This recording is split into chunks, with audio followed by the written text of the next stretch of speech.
Hi, welcome to our channel where we share the most intriguing stories.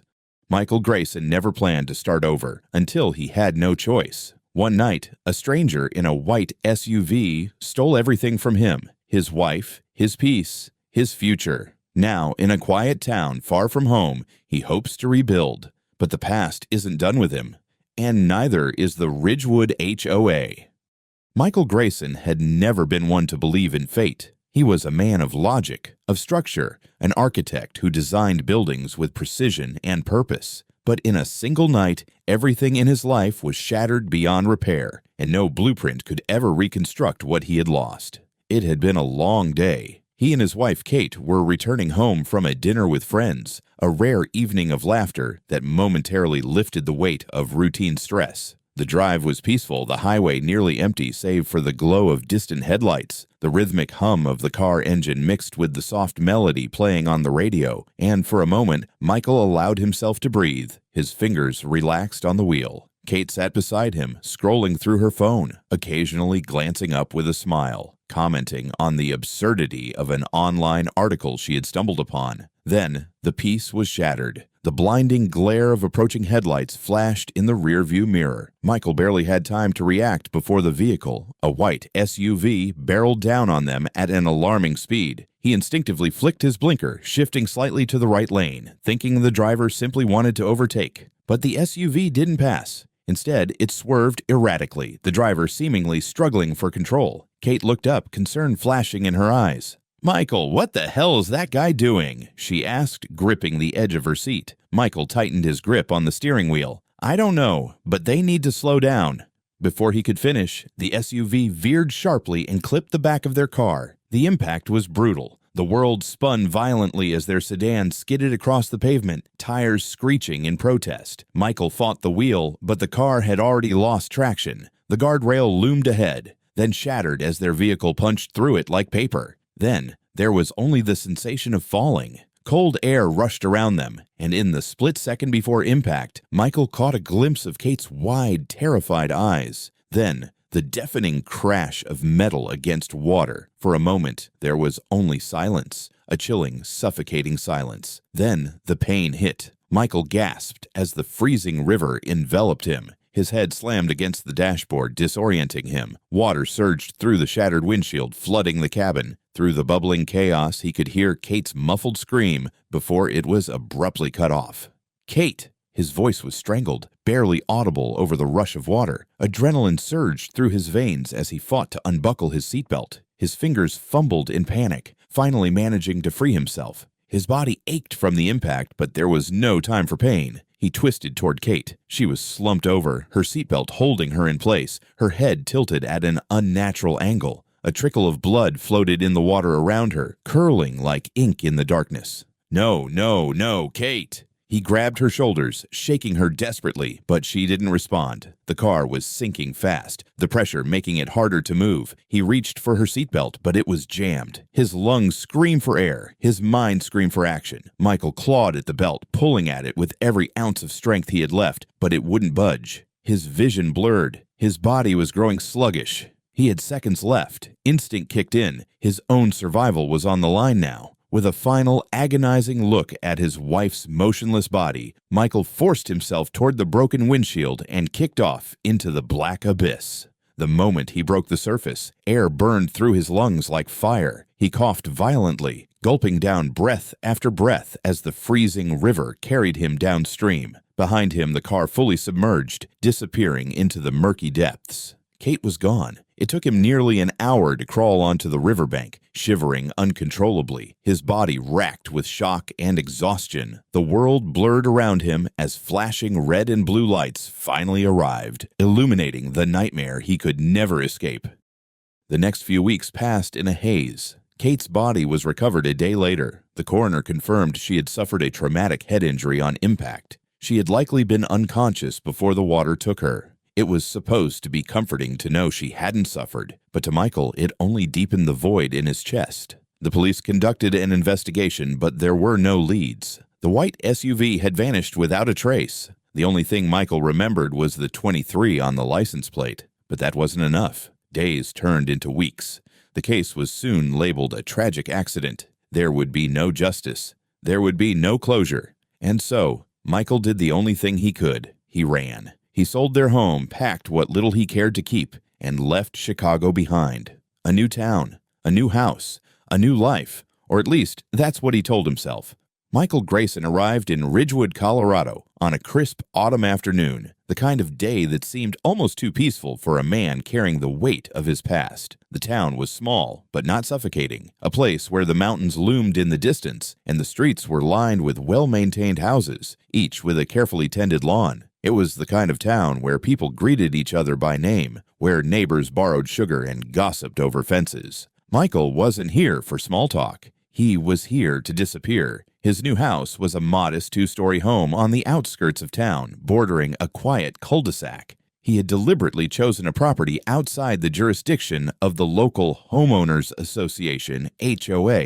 He had no interest in bureaucratic rules and overbearing neighborhood committees. The house itself was sturdy but outdated, needing repairs and a fresh coat of paint. That suited him just fine. For the first few weeks, Michael kept to himself, throwing himself into renovation projects. He repainted the walls, replaced rotting floorboards, and fixed the leaky roof. Manual labor kept his mind occupied, his hands too busy to dwell on the ghosts of his past. But no matter how much he tried to ignore it, he could feel the eyes on him. Neighbors watched him from across the street, their glances curious but hesitant. Some were subtle, quickly averting their gaze when he looked up.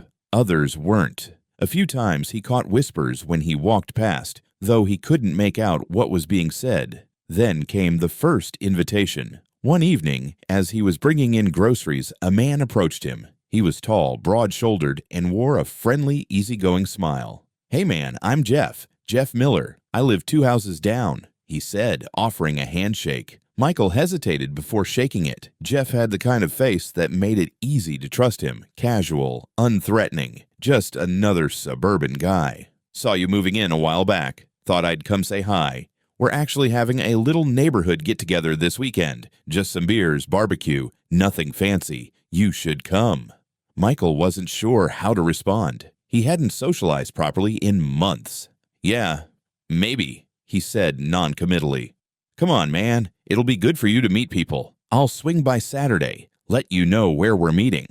Michael found himself agreeing before he could think it through. But when Saturday came, Jeff never showed. Michael waited, uncertain whether he had misheard or been deliberately excluded. He considered heading over on his own but dismissed the idea. The message was clear. The invitation had been revoked. Days later, he learned why. Jeff stopped by again, this time looking uneasy.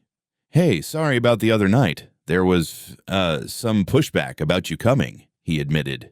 "Pushback?" Michael asked. Though he already knew the answer, Jeff scratched the back of his head.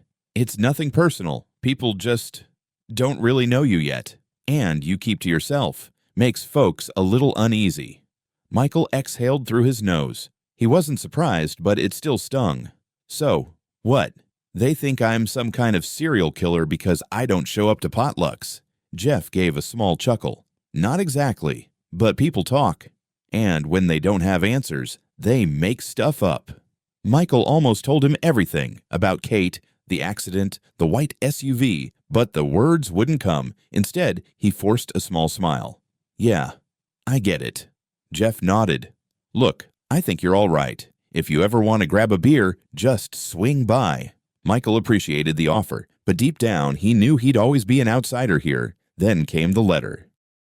It arrived one morning in a crisp white envelope, sealed with the official logo of the Ridgewood Bellevue HOA. The letter was polite, even welcoming, praising him for the improvements he had made to his home. Then it got to the point. "We'd love to formally invite you to become a member of our community. HOA membership comes with numerous benefits, including access to private amenities, neighborhood events, and a say in community decisions." Michael stared at the letter for a long moment before setting it aside. He had no interest in joining any kind of homeowners association. He wrote a simple but firm refusal and mailed it back the next day. For a while, there was silence. Then a second letter arrived. This one was more insistent.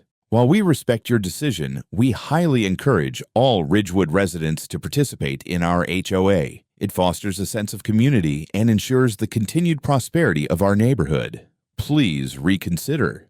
Michael frowned. There was something in the wording that unsettled him. The "highly encourage" felt less like an invitation and more like an expectation. He replied again, this time with a categorical refusal. That same evening, he knocked on Jeff's door. Jeff answered in his usual casual way, but there was something different in his expression, something guarded. "Hey man, what's up? What's the deal with this HOA? Why are they so insistent?" Jeff sighed, stepping aside to let him in. "Look, I was going to talk to you about this sooner or later. The HOA here, it's different." Michael folded his arms. "Different how?" Jeff hesitated before answering. "Almost everyone in this neighborhood is part of it. It started as a normal HOA, but over time people stopped resisting. Now, if you're not in it, you're an outsider. And people don't like outsiders." Michael scoffed. "That sounds like a damn cult." Jeff gave a small, uneasy laugh. "It's not a cult. It's just how things work around here. I get why you're hesitant, but if you want to actually be a part of this place, joining the HOA might not be the worst idea." Michael shook his head. "Not happening." Jeff raised his hands. "Fair enough. Just don't say I didn't warn you." Michael left with a heavy feeling in his chest. As he walked back to his house, he noticed something he hadn't before. Several houses down across the street, a curtain shifted slightly, as if someone had been watching him and quickly moved away. A strange unease settled in his gut. He had moved to Ridgewood to escape the past, but now, for the first time, he wondered if he had walked straight into something even worse. Michael woke up the next morning with a lingering sense of unease. The conversation with Jeff had left him more unsettled than he wanted to admit. The way he spoke about the HOA, like it was something inevitable, something unavoidable, bothered him. It wasn't just a neighborhood association. It was control. And Michael had never been one to give up control, but as much as he wanted to ignore it, the HOA wasn't ignoring him.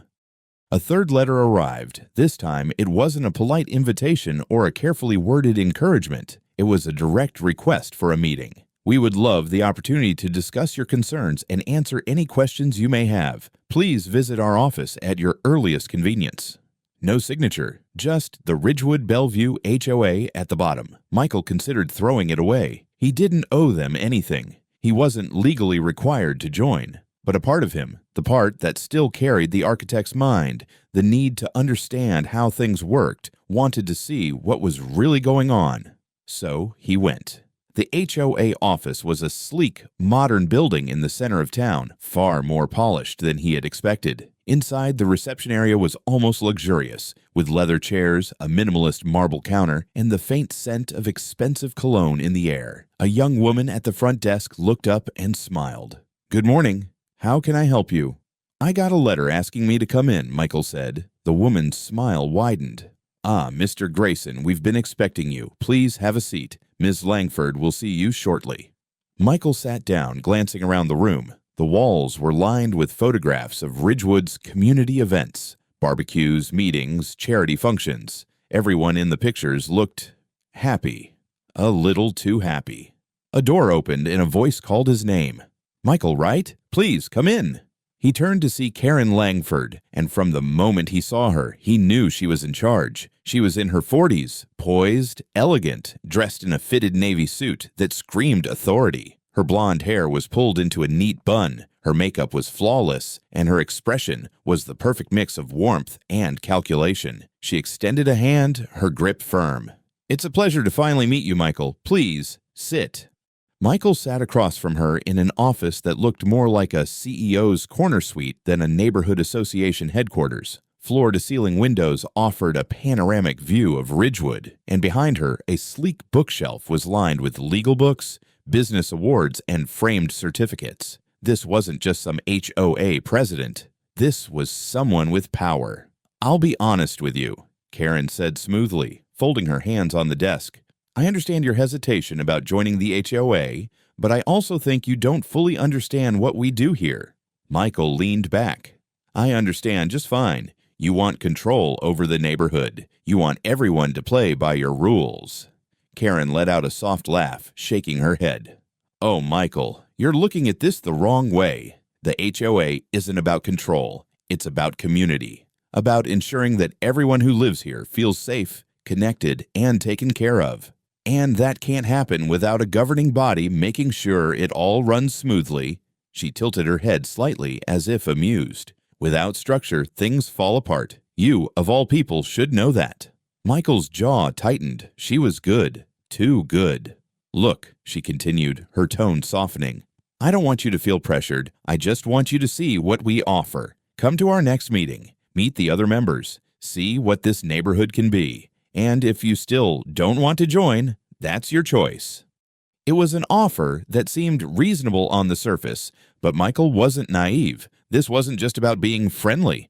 There was something beneath the surface, something he couldn't quite put his finger on. I'll think about it, he said. Karen smiled, standing up. That's all I ask. As he turned to leave, she added, Oh, and one more thing, Michael. Some of your neighbors have expressed concerns. You've been a bit of an enigma to them. Michael turned back. Concerns? About what? She gave him a look that was both knowing and sympathetic.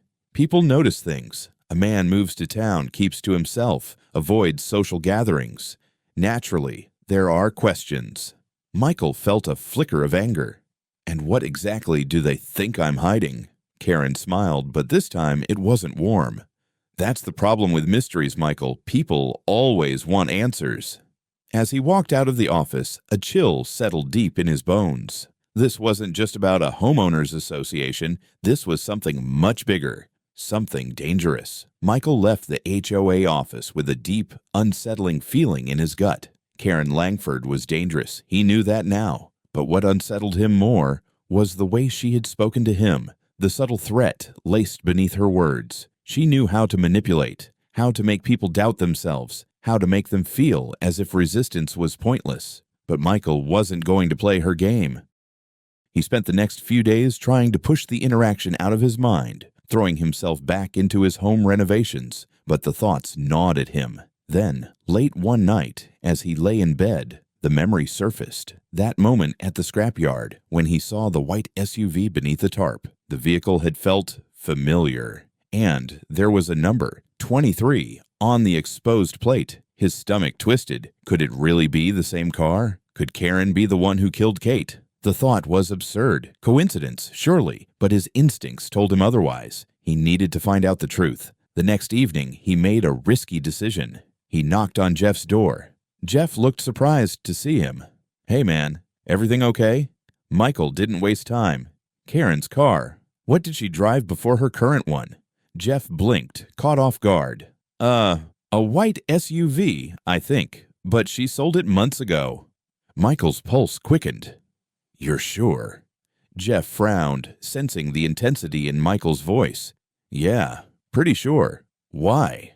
Michael hesitated before finally telling him the truth about the accident, about the SUV that disappeared, about how the numbers on the plate at the scrapyard matched what he had seen that night. Jeff's expression shifted from confusion to something darker. Michael, you realize how crazy this sounds, right?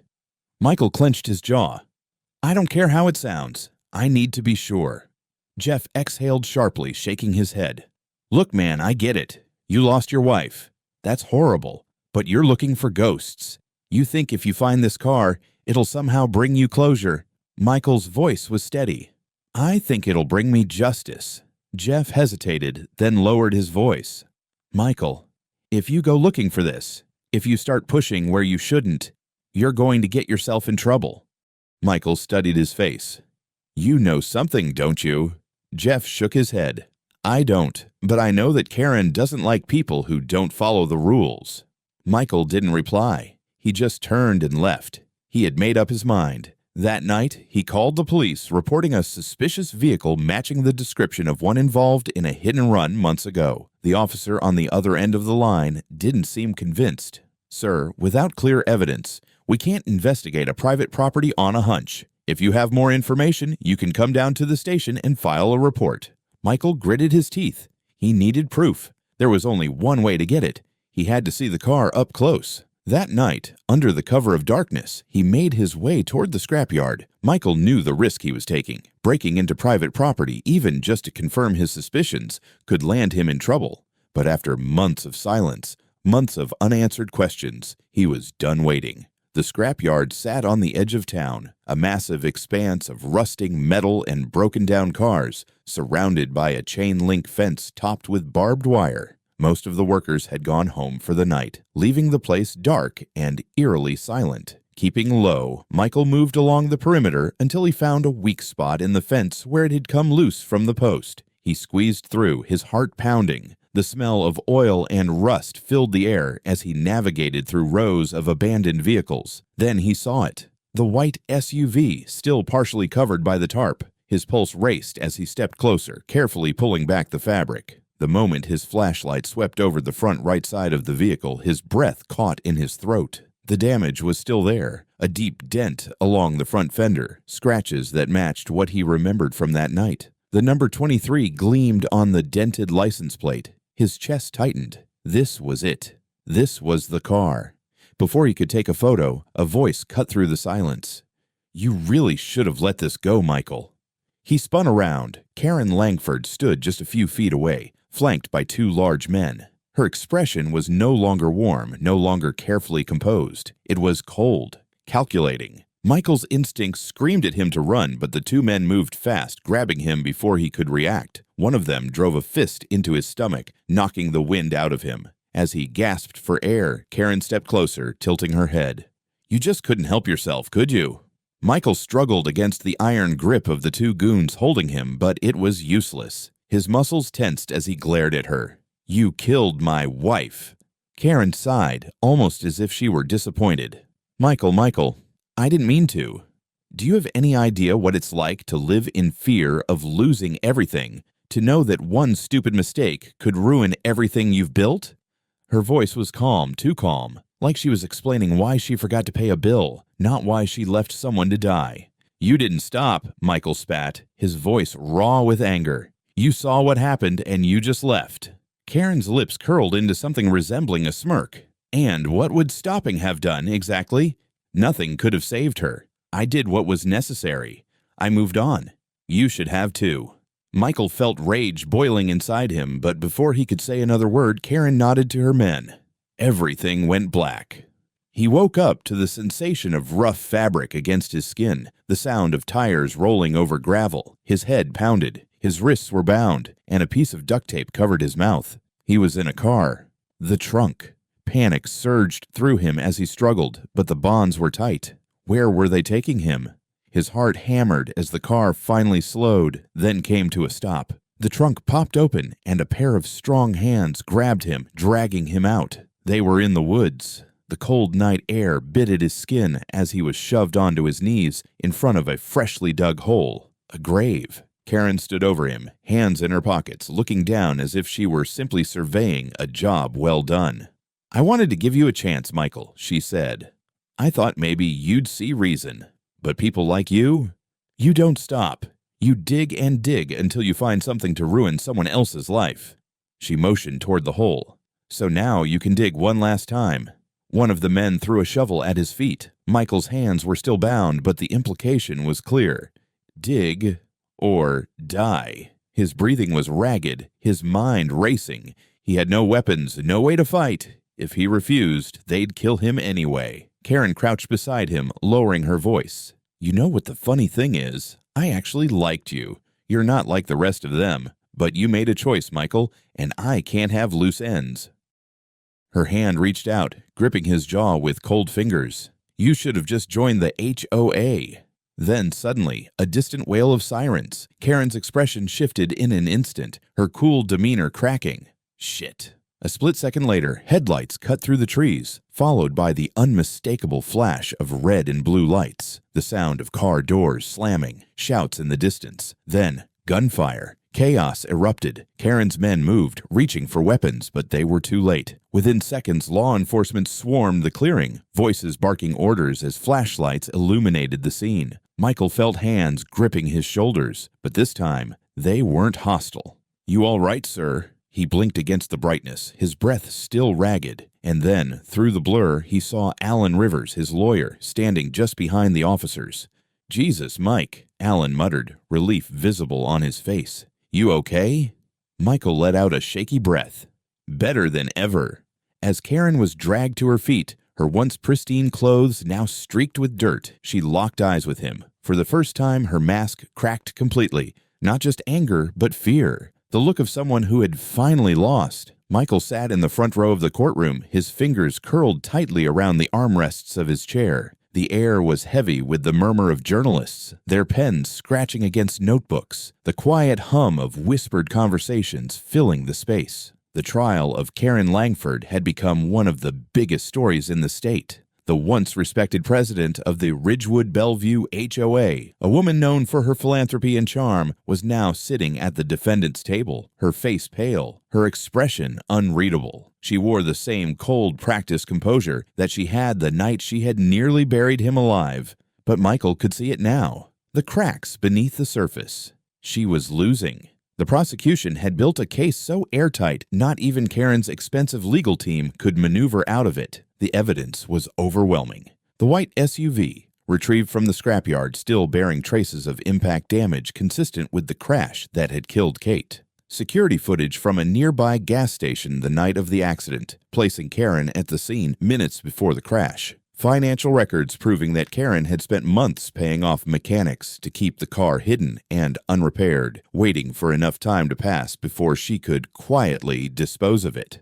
Testimonies from former HOA members revealing a web of extortion, fraud, and intimidation tactics Karen had used to maintain her iron grip over Ridgewood. And then, the most damning piece of all, the recording. Michael's lawyer, Alan Rivers, had secretly recorded his conversation with Jeff before the kidnapping. In it, Jeff reluctantly admitted that Karen had been watching Michael from the start, that she had deliberately sent Jeff to befriend him, to gather information. And when Michael got too close to the truth, she had tried to kill him. The jury sat in grim silence as the prosecution played the recording aloud, Karen's carefully curated facade finally beginning to unravel. Her lawyer fought hard, painting Michael as an unstable widower, a man who had become obsessed with finding someone to blame. They even attempted to argue that Karen's decision to flee the scene of the crash was out of fear, not guilt. But it wasn't enough. When the verdict was read, Michael felt his entire body tense. We, the jury, find the defendant guilty on all counts. The courtroom erupted. Karen didn't flinch, but for the first time, Michael saw it, the briefest flicker of something in her eyes. Fear. She had controlled Ridgewood for years, had built an empire of influence, had buried people under layers of manipulation and deceit. But now, she was just another criminal being led away in cuffs. Outside the courthouse, the press swarmed. "Michael, over here!" "Mr. Grayson, how does it feel knowing justice was served? Do you think Karen Langford deserves life in prison?"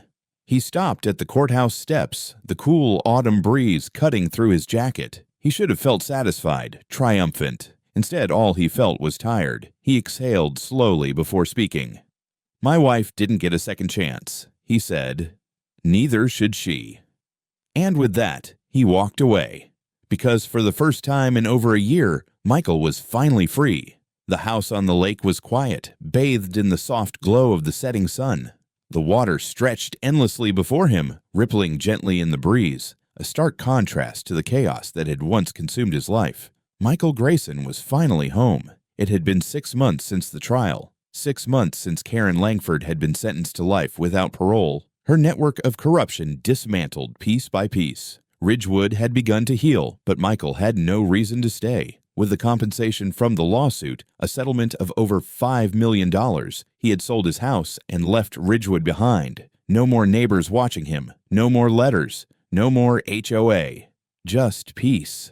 The new house, a modern lakefront cabin in upstate New York, was everything he had never allowed himself to dream of before. Large windows opened onto a sprawling deck, the kind of place Kate would have loved. He still thought of her often, but now it was with warmth instead of grief. At his feet, Max, the golden retriever he had adopted, wagged his tail, waiting for the next throw of the tennis ball. Michael tossed it, watching as the dog bolted after it, barking excitedly. For the first time in years, the weight on his chest was gone. A voice called from inside the house. "Hey, you coming in soon? I'm making dinner." Michael turned, a small smile forming as he saw her. Emily, the woman he had met at a bookstore a few months ago. Their connection had been slow, careful, but real. He nodded. Yeah, just a minute. As he looked out over the water one last time, the wind carried the echoes of the past away. He had fought for justice. He had survived. And now he was finally living.